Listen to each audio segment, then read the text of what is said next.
everyone, welcome. I hope you're all having an amazing day today.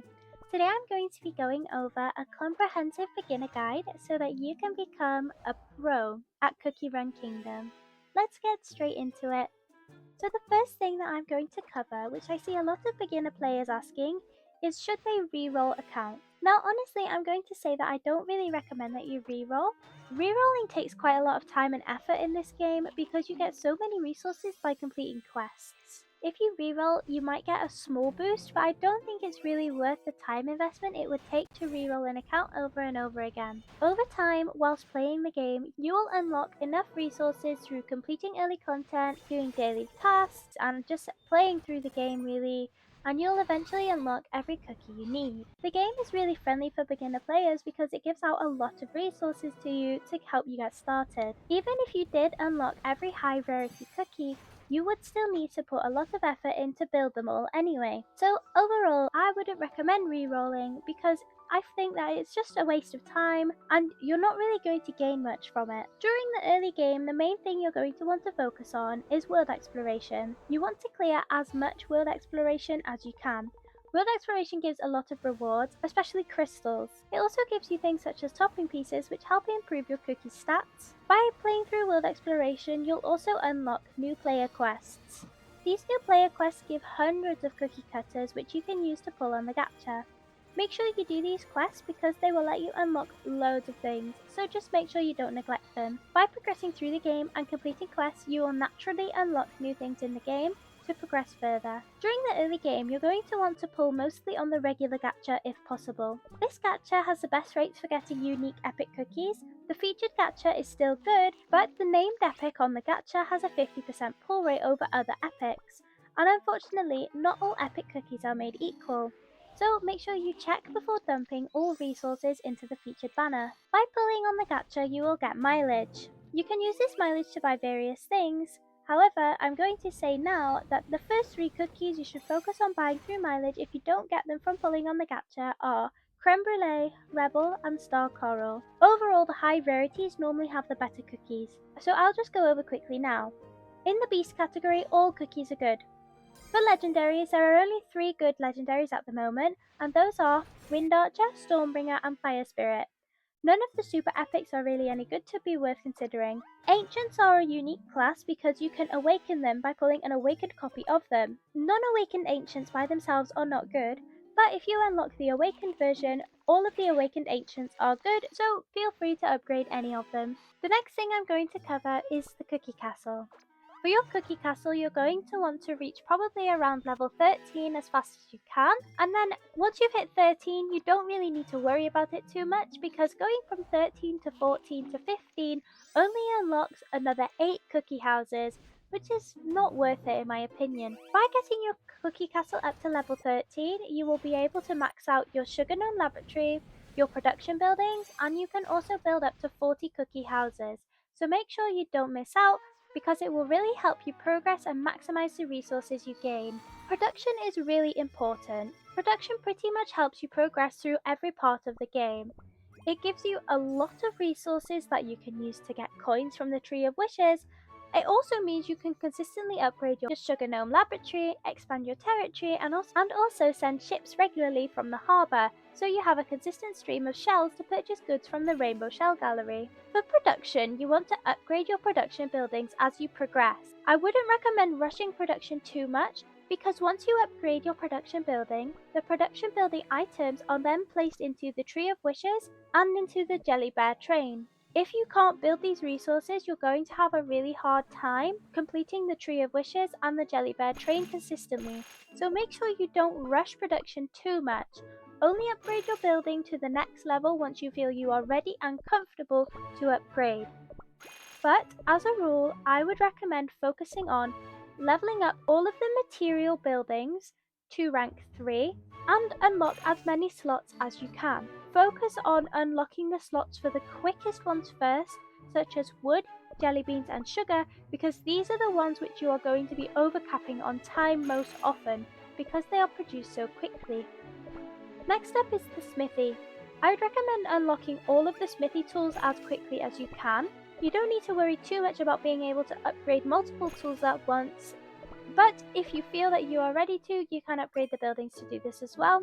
And I would also say unlock all the smithy slots because the smithy is probably the most important production building. The tools from the smithy are used for expanding territory and for the Sugar Gnome Lab, so make sure that you upgrade them.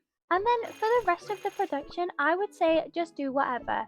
Unlock probably up to 4 slots to make production quicker and easier and more consistent when you're ready to. As a rule, when you're actively playing the game, you should only be producing the quickest items and frequently refreshing your production to get the most out of your time. And then when you go AFK, you should be instead producing the longest items. Coins are something that people often struggle with getting, and honestly, there's only really one consistent way of getting coins, and that is through the Tree of Wishes. You should be doing the Tree of Wishes every day until you claim at least all 3 of the rewards chests. It may not seem like you're getting many coins per wish, but over time you will become rich. The Tree of Wishes is highly dependent on your production. You need to have good consistent production in order to fulfill the Tree of Wishes requests often enough. Coins are really important for many things in the game, especially for leveling up your cookie skill, upgrading toppings, upgrading labs, and doing general kingdom stuff around your kingdom. So make sure you are doing your Tree of Wishes daily to keep a stream of revenue for your kingdom. When leveling up your cookies, you want to prioritize leveling up the 5 most useful cookies to max level first. This will allow you to make the most out of your haul and save a lot of jellies. The Hall of Ancient Heroes allows for you to have 5 Paragon cookies. These 5 cookies are your highest level cookies, and then you can place any other cookie who is at least level 30 into the Hall of Ancient Heroes and it automatically upgrade your cookie's level to whatever the level of your lowest Paragon. After you've done this, I would recommend trying to raise the skill of 5 cookies of every class to level 70 to start with. Focus on ones that are more damage based such as magic, bomber, charge and range, and then work on the rest. By having 5 skills of every cookie leveled up to level 70, it will also level up all cookies of that class in the hall to level 70 as well. This will help you instantly max out as many cookies as you can, and it will also help you as you progress through the game, because if the meta changes, you can simply pull the new cookie, take an old cookie out of the hall who is not being used anymore, and place that new one in, so you don't constantly have to keep reinvesting into cookies every time a new update comes out. Toppings are the first method of stat boosts that you will be introduced to in the game. They are really important and they make your cookies do more damage or survive longer for all areas of the game. Generally, the most useful toppings and substats are attack, crit, cooldown, damage resist, and attack speed. When upgrading toppings, you want to upgrade it to level 6, and then you want to check to make sure the substats are both a good substat and of a high percentage. If this topping does not have a good substat, don't upgrade it further. Just deselect it and move on to the next topping. If it does have a good substat, you can then upgrade it to level 9, check it, see if it has another good substat, and if it does, upgrade it to level 12. By doing it this way, you will save both topping pieces and coins, so you're not wasting your resources upgrading useless toppings. The next method of upgrading your cookie stats is Beascuits. Beascuits are obtained by unlocking Beasties, which happens by clearing 830 World Exploration. Try to rush to clear normal or hard to unlock and maximize the chances of obtaining legendary class Beascuits. You should be able to pretty easily clear at least one level of hard because you can hire cookies. Just hire the highest level Shadow Milk or Eternal Sugar or whatever cookie is best at the time, and they should be able to solo Beasties 130. Only invest in legendary Beascuits because their stats are much better than epic, rares and commons, and they also allow for you to have 4 rolls, whereas epic only allows 3, rare 2 and common 1. Don't reroll your Beascuits before attuning them. Preferably begin by attuning a Beascuit that has already unlocked 2 lines, and then you want to start attuning with your crystals. Only use your attunement kits when you are running low on attempts for attuning the Beascuit. This way you don't waste too many attunement kits because attunement kits are much harder to get than crystals are. With Beascuits, you can use Beascuit Dough to re-roll all the substats on the Beascuit. For early game, I would recommend focusing on trying to get cooldown subs on all Beascuits.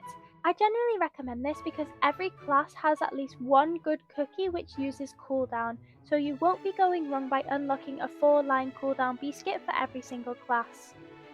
When you're re-rolling Beascuits, if you want to min-max them, you want to do the following method. If you have a lot of regular dough, try and roll 2 high stacks of blue, purple or gold rarity before moving on to using radiance on the other lines. If you do not have much dough, instead you should try aim for 2 lines which are green minimum. Radiants are another thing which people struggle with, and unfortunately there is not really a very good consistent way of getting radiants. The best way to get radiants is break down low rarity Beascuits or Beascuits you don't need, or ones such as ones that have run out of attunement attempts because there's no point keeping them. Participate in events which happen quite often in Cookie Run Kingdom. Buy from the shops such as the Arena Shop, the Town Square, Rainbow Shell Galleries, Mines, or you can get them in the Monster Menace chest. Next up is the mines. The mines are the only way that you can get tarts, but they don't only give tarts, they also give other great rewards too. The mines are unlocked by beating stage 325 and upgrading your cookie castle to level 6. In the mines you have 3 main areas: the tart gacha, the mine ventures, and the mine itself. In the mine venture you can send 4 cookies to go down and mine. From the venture you get the important tart crafting ingredients, flower stone, sugar ore and butter amber. You also get some radiance too, as well as ores which you can mine for more rewards in the mines. When venturing in the mines, you want to use the 4 best cookies which you have available. Generally, the best list of cookies to use for the mine ventures are Gingerbread, Adventurer, Butter Roll, Black Forest, Tea Night, Rebel, or any other cookies which have 2 green slots when selecting for the mines. Then we have the mine itself, which is where you can mine the ore. I would recommend that you focus on mining whatever you need most. All 3 of the fossils are really good. However, I would say personally that the amber fossil is the one you should focus on most, because these give you the butter ambers which you can use for craft guaranteed epic tarts. The amber fossils also give you legendary attunement kits which are really useful for attuning legendary Beascuits. The emerald fossil is what I would recommend next, because it gives you the chance of radiance, skill powder chests, cookie cutters, rainbow cubes, and sugar crystal of choice chests. By doing this, you can level up skills quicker than you can by just doing bounties, and it also means that you may not have to waste as many bounties on the sugar crystals when upgrading magic candies. The purple fossil is the one I would recommend the least. However, if you are running low on Beascuits, then there is no reason why you shouldn't mine the purple fossil, because it gives you a chance to unlock both epic and legendary Beascuits of all types. I would recommend when mining also to mine any of the flower stone, sugar ore and butter amber you get from the mine cards, because these are probably the hardest things to come by in the mines, and they are the most important things when crafting tarts. Next, I will go over the tart gacha really quickly. So there are 3 stages of the tart gacha, all of which give you varying chances of unlocking epic tarts. So first up is the common gacha. This has a really high chance of giving you common tarts with a really small chance of giving epic tarts. To be honest, I wouldn't recommend using the common gacha too often. Instead, you should save your flower stone until you have more sugar ore and butter amber. If you have a really big overabundance of flower stone though, you can still pull on the common gacha. Then you have the rare gacha, which uses flower stone and sugar ore to pull tarts. For this one, if you have no butter amber, then you can use this instead. This one has a higher rate of giving epic tarts, and it does also give rare tarts.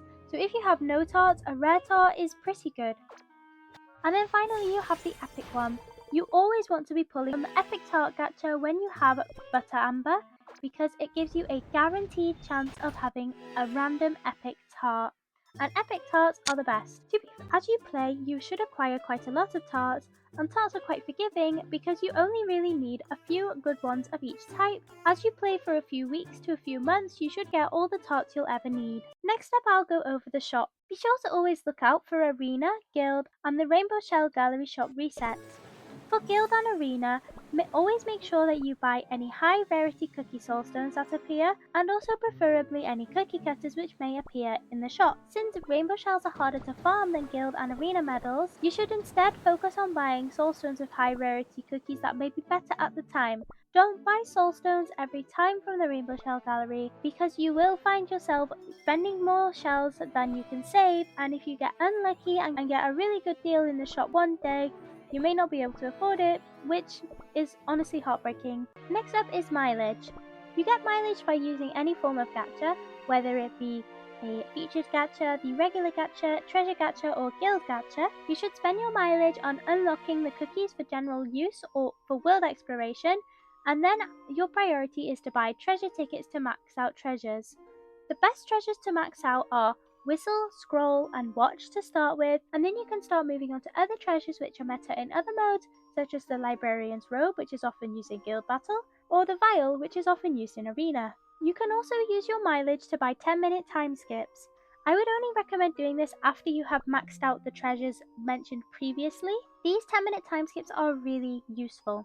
They are so useful when you're trying to clear the Tree of Wishes quickly, you're trying to upgrade your Sugar Gnome Laboratory, you're trying to upgrade cookie houses, everything. They are so useful. With mileage, you do not want to buy EXP or Essence, and you especially do not want to buy any rainbow cubes. This is the worst deal ever. You do not spend none of your mileage on rainbow cubes. It is such a bad deal, it's laughable. It is not worth it at all. Do not spend your mileage on rainbow cubes. Guild is a pretty big part of the game, but as a beginner, don't worry too much about building meta teams. I would recommend joining the main official Cookie Run Kingdom Discord, and then finding a small beginner-friendly guild to join from there. You'll then be able to make friends in the game where you're all willing to work together to improve together. Doing this will give you a sense of community, and you'll find yourself enjoying the game a lot more. Another really important part of the game are bounties. Bounties are going to be your main way to get skill powders in order to upgrade your cookies. You should first focus on getting your most used cookie skills up to level 90. Eventually, you're going to need to level 5 of each class to level 90 skill. Once you've done this, you will not need to level up any more cookie skills because you can just put them in the hall instead. The hall will automatically upgrade their skills to the max level of whatever your lowest paragon is. Don't forget that during skill bounties you can switch from getting random powders to getting specific ones instead. This will really help you when you want to focus on only one cookie class at a time. After you've leveled 5 of each class to level 90, you're then going to want to focus on either sugar crystals for magic candies or cakes for the cake tower. Do not use bounties for EXP or coins, it is an awful investment. Next up is the Sugar Gnome Laboratory. Now the Sugar Gnome Laboratory is probably the thing that new players neglect the most, but it's really important that you do upgrade the Sugar Gnome Lab because it offers so many benefits, honestly so many. You want to focus on pushing, easy good production, the production dashboard.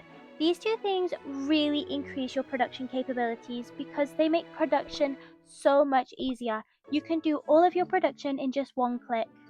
And then you want to focus on material production speed and then the smithy specifically. Once you've done that, try and push for advanced research, which will let you research 2 technologies at a time or up to 6 with Kingdom Pass and more sugar gnomes. You also want to focus on tastier star jellies, and then you can focus on more cookie side stuff. The stat buffs really make a difference. Things such as the Tree of Wishes, more coins, and cheaper topping upgrades add up. If you upgrade these things, you will be saving so many coins, it is totally worth the investment. Next up is landmarks. Landmarks are things which add passive effects and stats which apply to every mode and every cookie. The best landmarks to buy and upgrade are the Dark Lord's Castle, which at its max level increases damage resist by 15%. The Chocolate Altar of the Fallen, which at its max increases crit damage by 20%. The Eerie Haunted House, which increases crit by 8%. The Morning Dew Garden, which increases HP by 10%. The Everwinter Snow Globe, which increases defense by 10%. And the Dreaming Jelly Lion Statue, which increases attack by 10%. These are all cookie side buffs. There are also landmarks which will affect your kingdom and production gameplay. These landmarks lower time for production, so focus on getting these up after the cookie ones are done. The Molten Magma Mountain makes the train station trading time 10% quicker. The Croissant Zeppelin, which makes the balloon exploration time 10% quicker. And the Tick-Tock Clock Tower, which makes materials and good production 10% quicker. And then finally, I will go over trays. Trays are really beginner friendly and an amazing way to get resources early on in your cookie run experience. The trays automatically level your cookie and their skill up to level 70.